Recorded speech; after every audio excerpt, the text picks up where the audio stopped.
Alright, so this is your main screen. You have your auto mode, we have our alarm history, manual, and then our recipe, select and edit. So first thing we run through is the recipe edit. You'll want to click on your recipe edit. I have it preset for all the containers right now. To edit your speeds, you'll want to click edit. You can go ahead and click on your actual box, type in what you want, enter, and then you're going to want to save it. And to upload your recipe, you're going to want to go to recipe select. Select your recipe, number 1, and you just click load. Now you can store up to 100 recipes, so we can kind of sort through recipe 3, and you'll just click load the same way. If you want to just run a few pieces like a conveyor, a hopper or something like that, go to manual mode.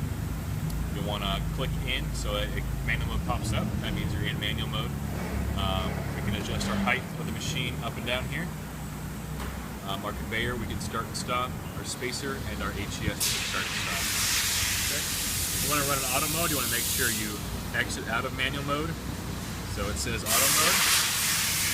Go to your home screen, and now you're in the auto mode menu. I'm going to start the machine. If everything's clear, you're just going to want to head and click start, and your machine's going to start up.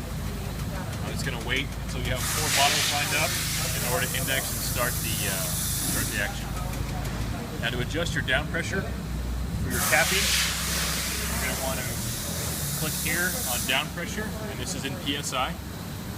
So we'll type in, I recommend keeping it about 80, 85, but just to show you, this is your actual PSI, and that's our set PSI. So this is an exact feedback from our solenoid.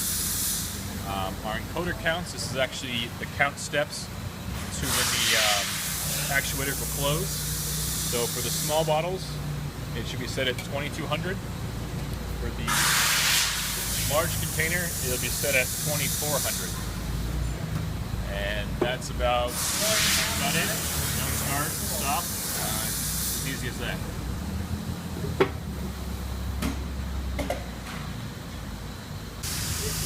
When you turn on the machine, you'll want to push this black button right away. What that's going to do is it's going to engage your contactor and turn on your drives. If you don't turn on right away, you're going to have a little bit of comm error, so you want to make sure you push that black button right away. Give it a few minutes to boot up.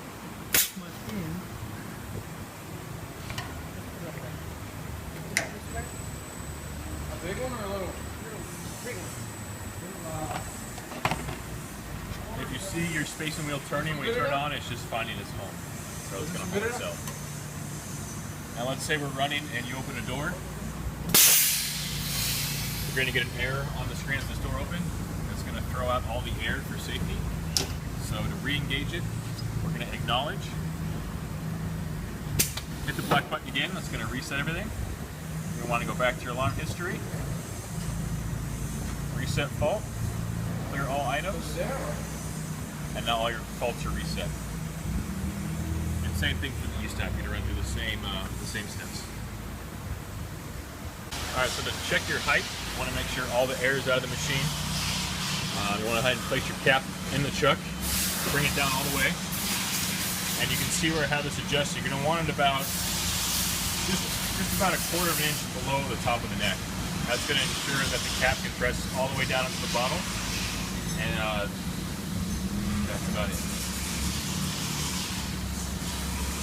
So another note, when you're doing the height, you'll always want to make sure you loosen these top clamps here.